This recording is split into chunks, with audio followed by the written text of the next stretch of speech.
새로운 교회력이 시작하는 이 대림절에 21일 동안 묵상 수련을 하게 되는데, 묵상이 무엇이냐? 묵상은 오늘 나에게 주시는 하나님의 말씀을 먼저 읽는 것이에요. 읽음으로써 하나님을 알아가는 것입니다. 하나님께서 과거에 이런 일을 하셨고 또 이런 말씀을 하셨구나라는 것을 내가 듣는 거예요. 그렇게 읽고 하나님을 이해하다 보면은 그 말씀 중에 어떤 말씀이 내 마음에 와 닿아요. 나를 찾아오는 말씀입니다.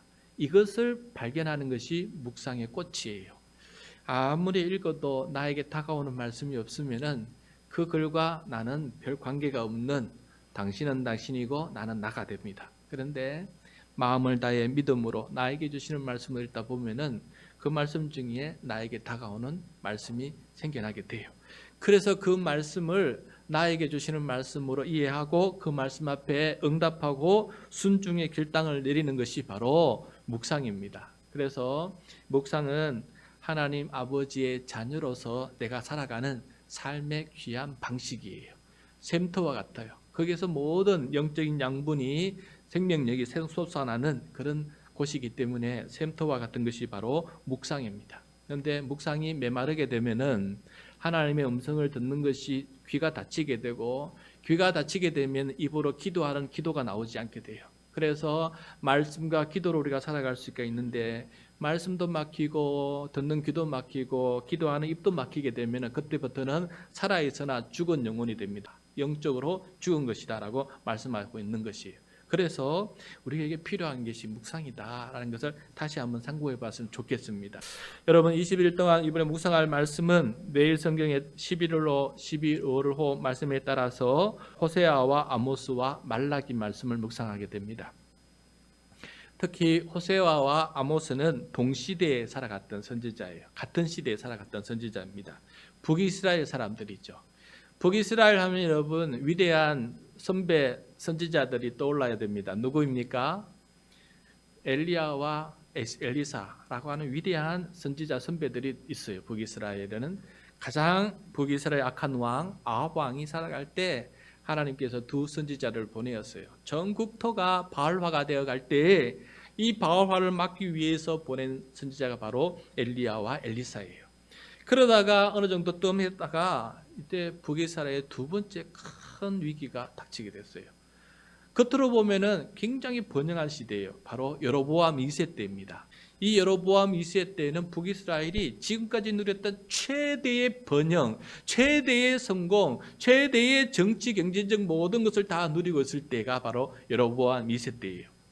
그런데 이때 하나님께서 세 명의 선지자를 갑자기 파송합니다. 누굽니까? 호세아, 아모스, 요나. 호세아, 아모스, 요나를 보내고 이것이 바로 북이스라엘 선지자가 끝입니다. 왜냐하면 북이스라엘이 망가버리니까요. 왜 이때가 가장 위기였느냐?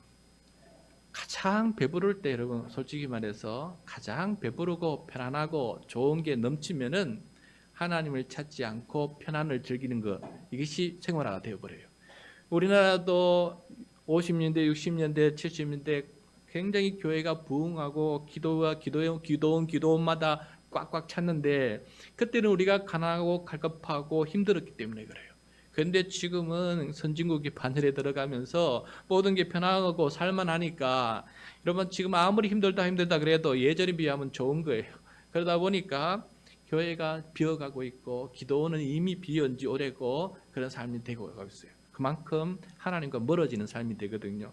그래서 지금 북이스라엘 여로보암 2세 왕 때 너무너무 북이스라엘이 잘 되니까 사람들이 더 너무 그런 걸 쫓아가니까 하나님께서 이 세 선지자를 보내게 되었습니다. 자, 그러면 이 세 선지자를 보내게 될 때 왜 위기라고 했냐면은 그 성장이 위기가 아닙니다. 그 성장 때문에 영적인 타락의 위기고 그 타락에 대해서 하나님께서 심판과 징계를 준비하고 있었기 때문에 그래요. 지금 그쯤에 북방에 아수르 제국이라고 대제국이 형성되고 있었어요. 이 대제국이 북이스라엘을 침략해서 북이스라엘을 멸망시킬 그런 위기 앞에 놓여 있습니다. 그런데 호세아는 그 위기를 어떻게 해석하고 하나님의 말씀을 받았느냐 하면은 이것이 단순히 역사적인 현상이 아니라 북이스라엘의 이 어마어마한 죄악을 하나님께서 징계하시고 경계하시고 경고하시고 그렇지 않으면 그들을 통해서 멸망시키라고 하는 하나님의 분노를 알았기 때문에 그 말씀을 전하기 위해서 호세아, 아모스, 요나가 그 북이스라엘에 나타나서 동시에 그들이 말씀을 전하는 그런 일들이 펼쳐지게 되었다라는 것이에요. 그래서 호세아를 읽을 때 여러분 우리는 어떤 마음이 읽어야 되냐면은 지금 위기다. 지금 내가 위기다. 하는 그런 마음이 있을 때 이 말씀이 더 내 마음속에 깊이 와 다가오게 될 것입니다. 그래서 오늘 호세아 6장 말씀이긴 한데 이 말씀을 통해서 함께 읽으면서 지금도 나는 어쩌면 위기 아닐까. 위기의식이 없을 때가 위기거든요. 그러면 내가 지금 위기가 아닐까 하는 그런 한번 자각해 볼 수 있는 시간이 되길 바라고 그렇다면은 하나님께서 나에게 주시는 말씀이 무엇인지를 함께 경청할 수 있는 그런 오늘 시간이 될 수 있기를 바랍니다. 먼저 호세아 6장 1절입니다. 1절 말씀을 같이 읽도록 하겠습니다. 시작.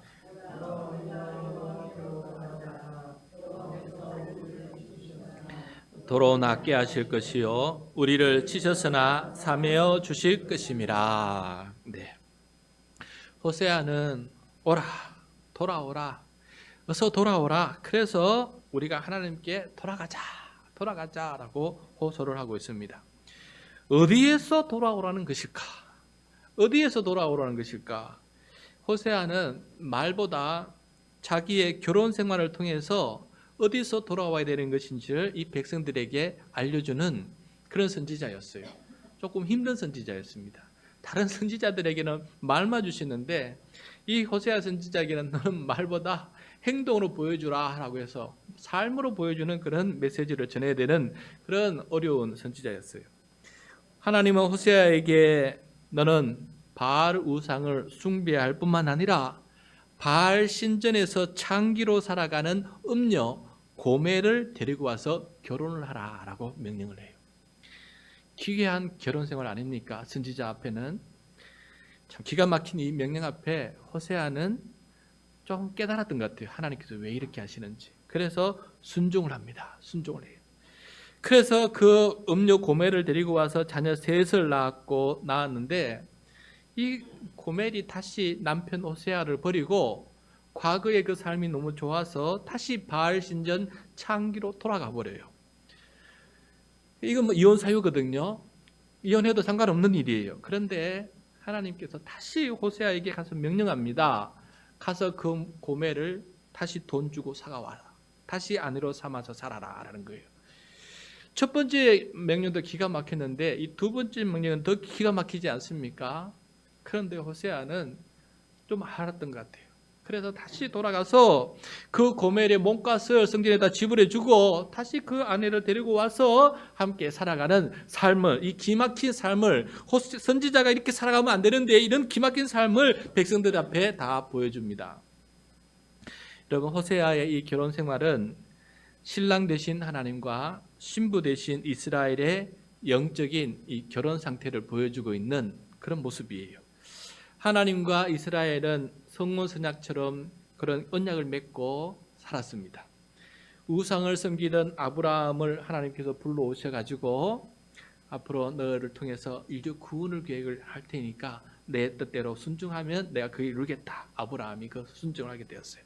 그래서 아브라함과 하나님께서 처음으로 언약이 맺어졌어요. 그리고 아브라함의 후손을 통해서 이스라엘이라고 하는 큰 민족이 탄생하게 되었습니다. 그런데 이 이스라엘 민족은 하나님을 버리고 언약을 어기고 바알 우상을 섬기는 것이에요. 바알 우상을 섬기는 것이에요. 영적으로 바람난 것입니다. 영적으로 바람난 것이에요. 그런데 하나님은 또 선지자들을 보내셔서 그 이스라엘들에게 돌아오라. 하나님께로 돌아오라. 돌아오지 않으면은 하나님께서 너희들을 징계하실 것이다. 라는 그 메시지를 끊임없이 전파하고 있는 것입니다. 여러분, 왜 이스라엘이 이렇게 바알을 이렇게 좋아하게 되었을까? 그 좋아하게 된 이유가 있습니다. 조금 전에 제가 말씀드렸지 않습니까? 여로보암 왕 시대에는 너무너무 번창한 시대였다고. 근데 바알은 어떤 어떤 우상이었느냐? 바알은 풍요와 다산의 신으로 섬겨지고 있었고 재물과 부를 가져다 주는 신으로 추앙을 받고 있었어요. 그러면서도 도덕과 윤리는 요구하지 않으니까 회개와 변화의 부담은 없는 것이고, 그리고 적절하게 복채만 좀 주면 돼요. 적절하게 복채만 주면 끝나는 이런 신이에요. 이기적인 죄인에게 이보다 더 좋은 신이 또 어디 있고, 이보다 더 좋은 종교가 또 어디 있겠어요. 창조주 하나님을 의식하지 않아도 되고, 죄와 죽음으로부터 구원하시는 구원자를 몰라도 되고, 함께 만들어가야 될 정의로운 사회에 대한 책임감과 의무도 몰라도 되고, 그저 예배는 축제고 예배 그 안에도 성적인 음란까지 허용되는 그런 자리였어요. 그러니까 성욕, 물질욕, 권력욕, 자기 실현욕, 이 모든 것을 다 충족시켜 주니까 이스라엘 사람들은 여호와 하나님이 싫은 거예요. 너무 여호와 하나님은 원하는 게 많아서 싫은 거예요. 그래서 하나님 앞에도 한번 예배 드리시지만은 돌아서서는 또 너무 행복한 이 바알신을 섬기면서 그렇게 부한 나라를 만들어 놓고 살아가고 있게 된 것이었습니다. 그런데 이런 바알을 섬기는 사람은 결국 어떻게 될까? 물질의 노예가 되고 성착취의 대상이 되어버리고, 함께 더불어 살아가는 사회는 적자생존, 약육강식의 사회가 되어버리고 만다는 것입니다. 행복은 찾아보기가 힘들고 경제적으로 뭔가 좀 있어 보이는 것 같은데 불행은 우리의 뼛속까지 스며들어 있고 죄악과 살인은 만연한 이런 사회가 되어버렸다라는 것이에요. 그래서 하나님은 이들을 징계하시고 심판을 하십니다. 선지서의 모든 공통점인데 하나님께서 이들을 심판하고 징계하시는데, 심판과 징계의 1단계는 뭐냐? 그대로 죄악 가운데 내버려 두시는 거예요. 그 죄악을 충만히, 죄의 열매를 가득히 맛볼 수 있도록 내버려 두시는 게 하나님의 첫 번째 징계와 심판이에요. 그래도 돌아오지 않으면 하나님께서 두 번째 징계와 심판을 하시는데, 그것은 가뭄과 기근과 전염병과 전쟁을 통해서 그 사회를 한번 뒤흔들어 놓는 거예요. 이것도 단순히 자연현상이겠지라고 하면은, 그렇게 치부해버리면은 또 돌아오지 않으면은, 마지막으로 세 번째 하나님께서 준비하시는 징계와 심판은 뭐냐? 전쟁의 패함으로 나라가 멸망하는 것이에요. 나라가 멸망하는 것. 이것이 바로 이스라엘을 통해서 하나님께서 보여주신 징계와 심판의 그런 과정이었습니다. 이 세 번째 단계, 징계와 심판까지 있을 수밖에 없는, 이 멸망의 이 심판이 있을 수밖에 없는 이 상황을 바라보면서 호세아 선지자는 북이스라엘들에게, 백성들에게 지금 호소를 하고 있는 것입니다. 아직도 가능성이 남아 있으니, 지금이라도 늦지 않았으니 하나님께로 돌아가자. 지금은 돌아가야 될 때다 하면 돌아가자 하고 어서 돌아오라고 지금 외치고 있는 것입니다. 그러기만 하면 산다고 외치는데 바로 2절입니다. 2절 시작. 여호와께서 이틀 후에 우리를 살리시며 셋째 날에 우리를 일으키시리니 우리가 그의 앞에서 살리라. 오늘 우리가 돌아가면은 하나님께서는 신속하게 회복시켜 주시는데, 내일이면 그리고 모레이면 치유와 회복이 일어날 것이다라고 말씀해 주고 있어요. 오늘 말씀 보시면은 하나님께서 이틀 후에 영적 음란에 빠져 죽은 우리의 영을 첫 번째 살려주실 것이고, 셋째 날에는 육체적인 음란에 빠져 죽은 우리의 몸도 다시 일으켜 주실 것이다 라고 하는 하나님의 신속한 회복을 지금 외치고 있는 것입니다. 우리가 하나님께로 돌아가면은, 진심으로 하나님께 돌아가면은 하나님께서는 둘째 날, 셋째 날 우리를 이렇게 회복시켜 주시고 치유시켜 주신다는 약속의 말씀을 이렇게 들려주고 있는 것이에요. 그러므로 우리가 이런 하나님을 힘써 알아야 됩니다. 왜냐하면 하나님은 우리를 살리시는 분이시기 때문에 그래요. 3절입니다. 3절 시작. 그러므로 우리가 여호와를 알자. 힘써 여호와를 알자. 그의 나타나시면 새벽빛같이 어김없나니 비와 같이, 땅을 적시는 늦은 비와 같이 우리에게 임하시리라 하니라. 아멘.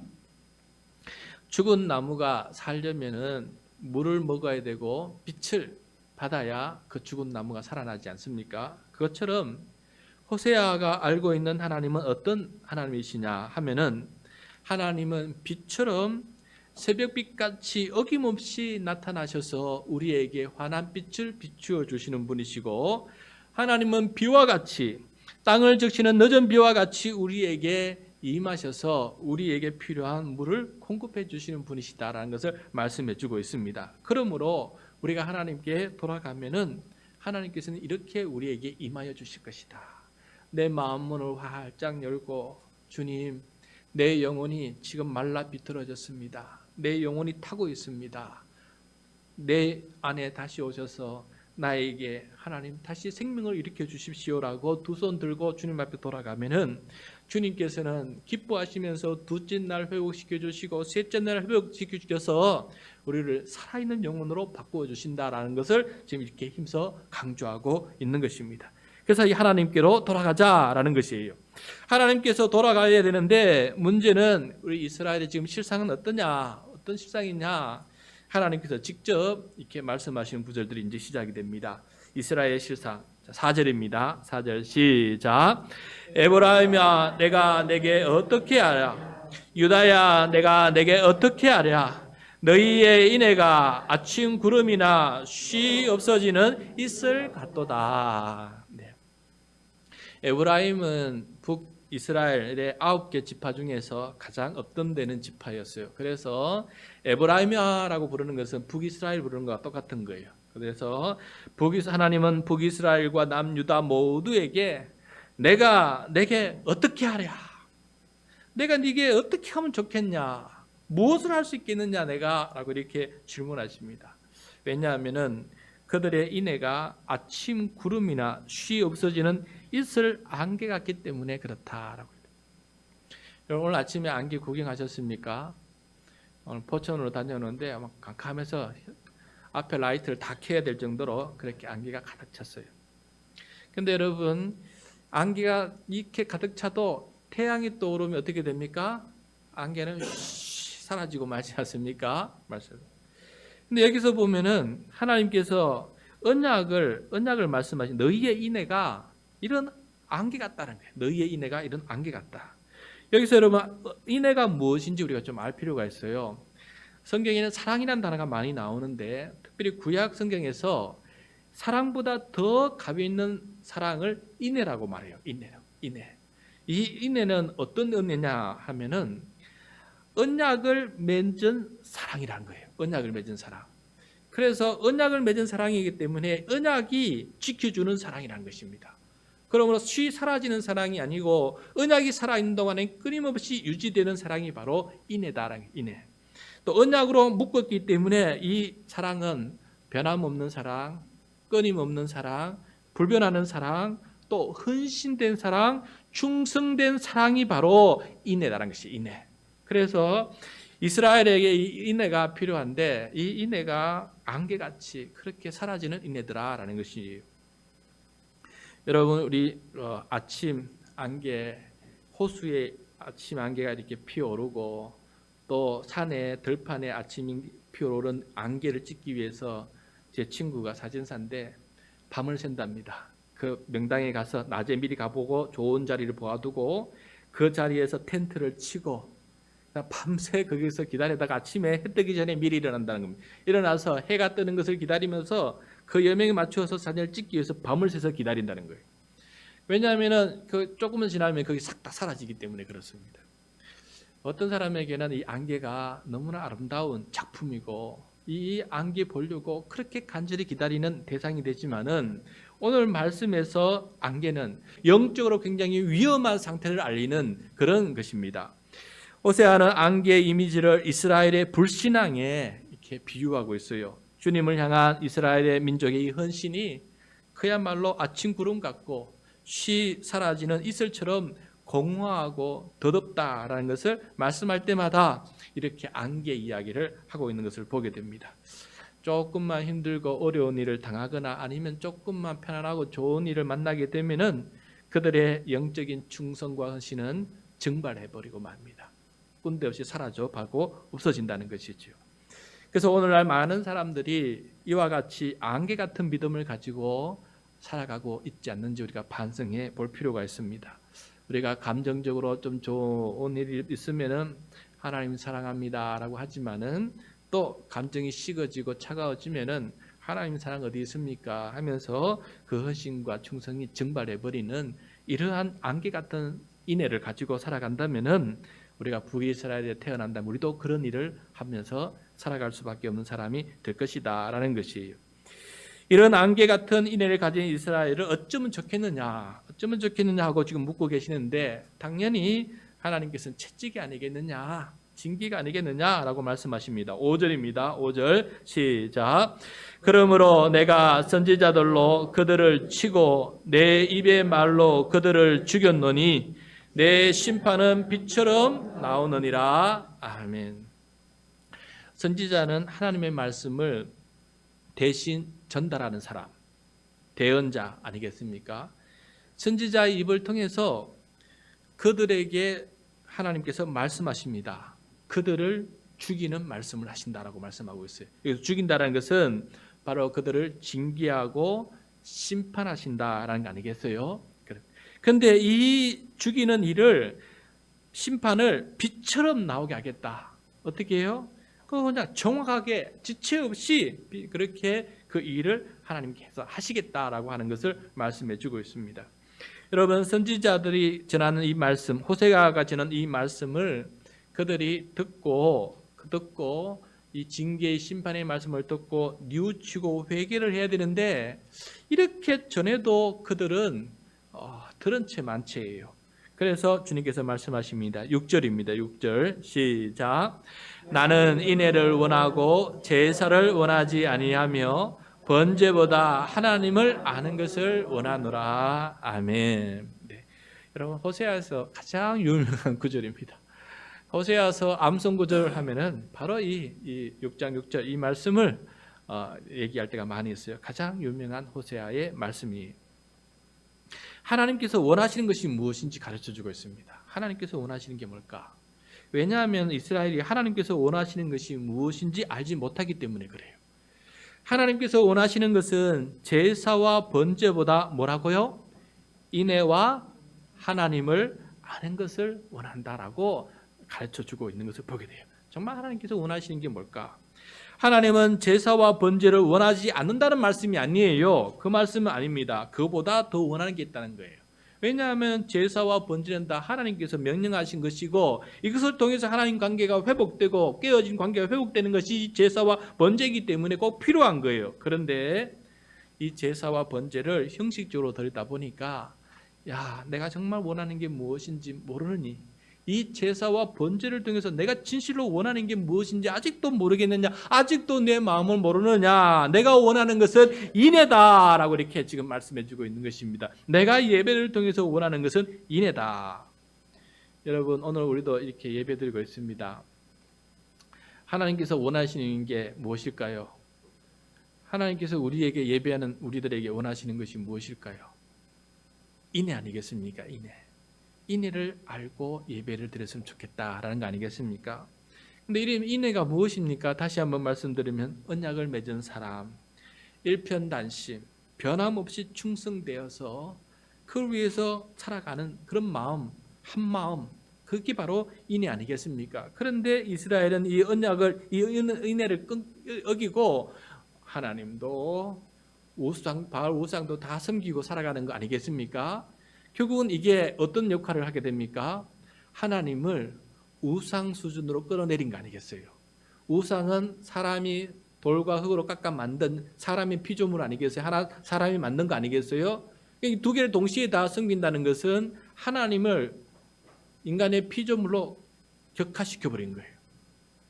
그러니까 신을 신으로 만들지 않고 신을 내 피조물로 만들어버린 일을 했었기 때문에 이것은 굉장히 나쁜 일이고 하나님 향한 인애를 무너뜨리는 일이나 마찬가지 아니었겠습니까?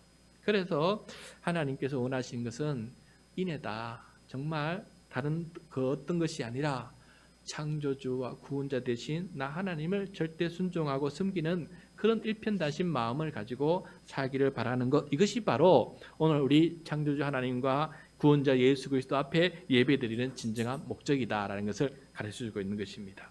그런데 이스라엘은 이 언약을 어기는 인애를 가지고 살아갑니다. 7절입니다. 7절 시작.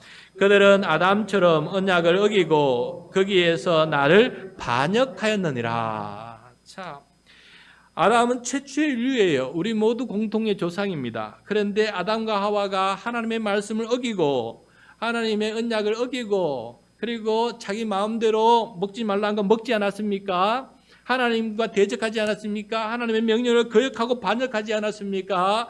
그때부터 죄가 시작되지 않았습니까? 그리고 난 다음에 그 아담의 아들 가인과 아벨이 있었는데 가인이 아벨을 살인해서 죽여버리지 않습니까? 심지어 하나님의 형상으로 지음받은 사람을 죽이는 살인하는 일까지 일어나는 것, 이것이 지금도 일어나고 있다라고 지금 말씀하고 있는 것이에요. 아담과 또 가인처럼 이스라엘도 언약을 어기고 하나님의 말씀을 반역하고 사람을 죽이는 살인까지, 이웃들에게 하나님께는 우상을 만들고 반역하고 이웃에게는 살인하면서 반역하는 일을 하고 있더라라는 것이에요. 그게 바로 8절 9절 말씀입니다. 시작. 길르앗은 악을 행하는 자의 고울이라 피 발자국으로 가득 찼도다. 강도떼가 사람을 기다린 같이 제사장의 무리가 세겜길에서 살인하니 그들이 사악을 행하였느니라. 아멘. 길르앗과 세겜에서 악행자들의 산인이 가득 찼고 거기에 제사장들도 함께 동참하고 있다. 기막힌 일을 말해주고 있어요. 자, 여러분, 이 8절과 9절이 무슨 말이냐 하면은 다음 지도를 보시면은 오른쪽 중앙에 길랏 라못이 있어요. 길랏 라못. 왼쪽 중앙에 세겜이 있어요. 그래서 지금 이 라못과 세겜에서 일어난 일을 지금 얘기하고 있어요. 그런데 이 6개 성읍, 아래 위로 하나씩 더 있죠. 6개 성읍은 도피성이에요. 도피성. 구약에서 부지 중에 사람을 죽였을 때, 살인했을 때 뜻하지 않게 살인했기 때문에 올바른 재판, 올바른 보복을 당하지 않고 피해 보복을 당하지 않고 올바른 재판을 받기 위해서 도피할 수 있는 곳으로 하나님께서 군데 저렇게 도피성을 만들어 주었어요. 그래서 사람이 저기에 도망쳐서 저기에 도피성에 들어가면은 생명을 보호받게 돼요. 그리고 재판을 받을 수 있는 기회가 분여돼요. 그런데 지금 저 도피성에서 요단강 동평의 중간에 있는 라못에, 요단강 서편의 중간에 있는 세겜의 가장 중요한 도피성 안에서조차도 그 안에서 피부림이 일어나고 있다. 살인이 일어나고 있다는 거예요. 그게 제사장도 동참하고 있다는 거예요. 얼마만큼 이 세상이, 이 사회 정의가 무너지고 불의가 판치고 사법부가 무너지고 이렇게 제사장마저 사람을 죽이는 일이, 이런 극악무도한 일이 벌어지고 있느냐라고 지금 하나님께서 탄식을 하면서 말씀하시는 내용이 되겠습니다. 이 세상 약한 자들이 보호받기 위해서 이 세상 어디에 도피할 곳이 없는 험악한 포악한 세상이 되고 말았다라고 하나님께서 지금 말씀하고 계시는 것입니다. 이런 역사가 여러분 구약이든지 신약이든지 계속해서 반복이 돼요. 반복이 되는데 이 반복의 사슬을 끊기 위해서 오신 분이 바로 예수 그리스도 우리 주님이십니다. 그래서 이 세상에서 도저히 제 스스로는 구원받을 수 없는 이 인류의 이 죄악된 인류를 구원하시기 위해서 본인이 직접 피를 흘리시고 본인이 직접 살인당하심으로 말미암아 모든 죄인들의 죄악을 구원하시기 위해서 오신 분이 바로 예수 그리스도다라는 것입니다. 그래서 앞으로 우리가 호세아와 아모스를 묵상할 때 여기에서 예수 그리스도의 오심을 찾을 수 있기를 바랍니다. 이렇기 때문에 예수님께서 오셔야 하고 그렇기 때문에 나는 예수 그리스도를 만나야만이 이 죄악의 쇠사슬 수레바퀴 속에서 내가 해방이 될 수 있구나 하는 것을 알게 되기 때문에 그렇습니다. 오늘부터 21일 묵상순례 통해서 하나님께서 우리에게 무엇을 원하시는지를 알아가는 사람이 되도록 합시다. 하나님의 말씀을 모르면은 하나님께서 무엇을 원하는지 들을 방법이 없습니다. 그래서 이 기간 동안에 호세아와 아모스를 통해서 나중에 말라기도 듣게 되는데, 이것을 통해서 하나님께서 나에게 원하시는 것들이 이런 것이 있었구나. 내가 왜 이걸 듣지 못했지. 그래서 그 말씀을 받아 먹음으로 내 영혼의 양식을 먹게 해주고, 내 영혼이 하나님 앞에 살아있는 생명체로서, 하나님 존재 앞에서 살아있는 영혼으로서 그렇게 살아갈 수 있는, 우리 모두가 될 수 있는 이 복된 대림절 기간이 될 수 있기를 바랍니다. 제가 2주 전에 기도원에 다녀왔습니다. 사랑의 동산 영성훈련원에 다녀왔는데, 거기서 저는 크게 두 번 하나님께서 나에게 원하시는 것이 무엇인지를 깊이 깨닫게 되었어요. 한 번은 세족식을 통해서 제 발을 씻어주시는 예수님의 마음을 깨닫게 되었고, 다른 한 번은 찬양할 때였어요. 찬양할 때. 한 번은 셋째 날이었는데 53명이 우리가 참석했는데, 이 53명을 섬기기 위해서 208명의 섬김이들이 달라붙어서 우리를 섬겨주는 섬김의 영성을 배우는 기막힌 그런 자리였어요. 마지막 셋째 날에 수고하시는 우리 목사님들, 선교사님 한번 축복하자 하길래 찬양 인도한 사람들이 목사를 부르고 선교사를 앞으로 불렀어요. 목사가 4명, 선교사 2명, 사모가 1분, 이렇게 53명 중에 그렇게 있었어요. 그런데 이분을 축복하면서 우리 함께 찬양하자 했는데, 무슨 찬양을 불렀냐 하면은 요한의 아들 시모나라고 불렀어요. 요한의 아들 시모나. 여러분 아시죠, 이 노래?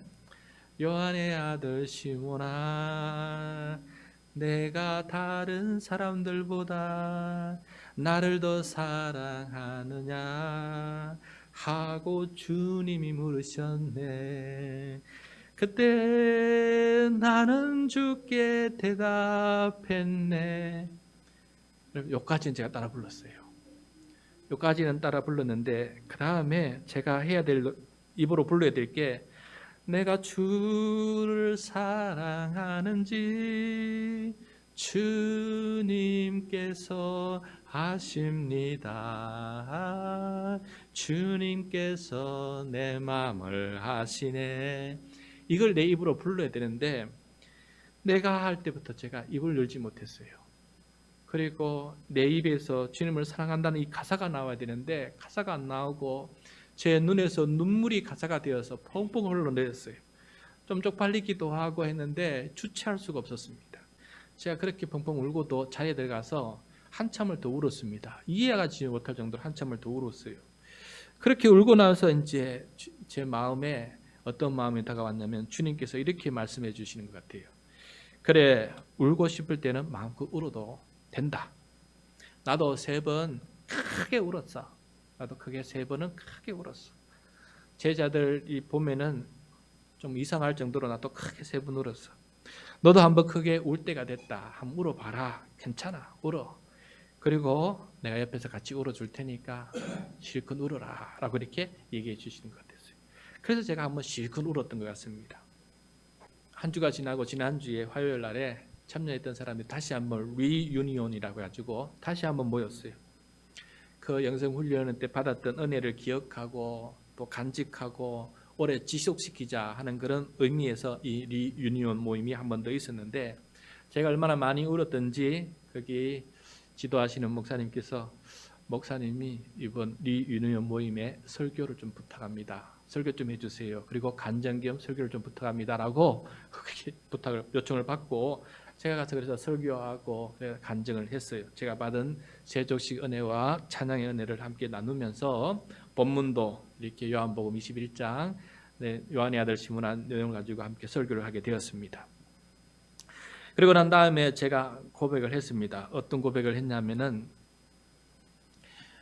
저는 그때 입을 열지 못했던 이유는 네가 이 사람들보다 나를 더 사랑하느냐라는 그 질문이었는데, 여기 앉아있는 사람들보다 내가 더 사랑할 주님을 더 사랑한다라고 자신 있게 말할 수 없었습니다. 그렇게 말할 수 없기 때문에 제가 입을 열지 못했습니다. 그런데 입은 열지 못했는데 눈물이 대신 그렇게 얘기해 주고 있었습니다 라고 이렇게 고백을 하게 되었어요. 그러면서 제가 말했습니다. 내가 이 사람들보다, 여러분들보다 내가 주님을 더 사랑한다라고 내가 자신 있게 말을 못하지만은 한 가지 내가 깨달은 게 있다. 그것은 이런 나를 주님께서 사랑하고 계신다는 사실만큼은 내가 고백할 수 있을 것 같다라고 하니까 다 아멘으로 응답해 주셨습니다.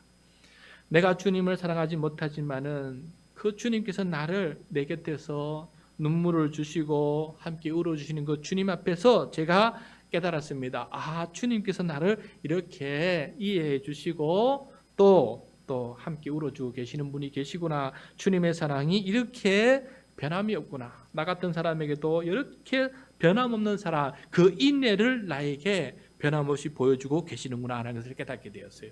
그러면서 이게 내 차례구나 하는 생각이 들었어요. 주님께서 나를 이렇게 사랑한다고 했는데 나도 주님을 그만큼 사랑해야 되겠구나. 인내로서 사랑해야 되겠구나. 변함없이 충성하고 헌신하는 이 사랑이 내한테 더욱더 회복되어야 되구나 하는 것을 깨닫게 되었습니다. 그래서 결국은 말씀을 통해서 그 찬양을 통해서 제가 주님의 사랑을 회복하는 그런 좋은 계기가 되었던 것 같아요. 이처럼 여러분 주님께서 말씀을 통해서 우리에게 다가오실 때 그때 우리의 마음을 터치하십니다. 그리고 그 터치를 통해서 우리에게 인애가 무엇인지를 다시금 가르쳐 주실 것입니다. 그리고 그 가르침을 통해서 우리의 사랑이 내가 이 사람들보다 더 사랑하느냐라고 그 고백을 할 수 있을 만큼 우리의 사랑이 주님을 향해서 더 깊어지고 커지고 넓어지고 높아지는 그런 계기가 될 수 있기를 간절히 소원합니다. 이것이 바로 우리가 지금 예배드리는 이유입니다. 이것을 원하시는 것이 바로 내가 십자가를 통해서 너희들에게 그 은혜를 베풀어 준 것만큼 너희도 나에게 은혜를 베풀 수 있겠느냐라고 지금도 묻고 계시는 것, 이것을 받고 싶어 하시는 것이 하나님의 마음이라는 사실을 꼭 명심하고 예배 드릴 때마다 주님, 이번 예배를 드릴 때에는 제가 주님을 향한 사랑이 더 깊어지게 해주십시오.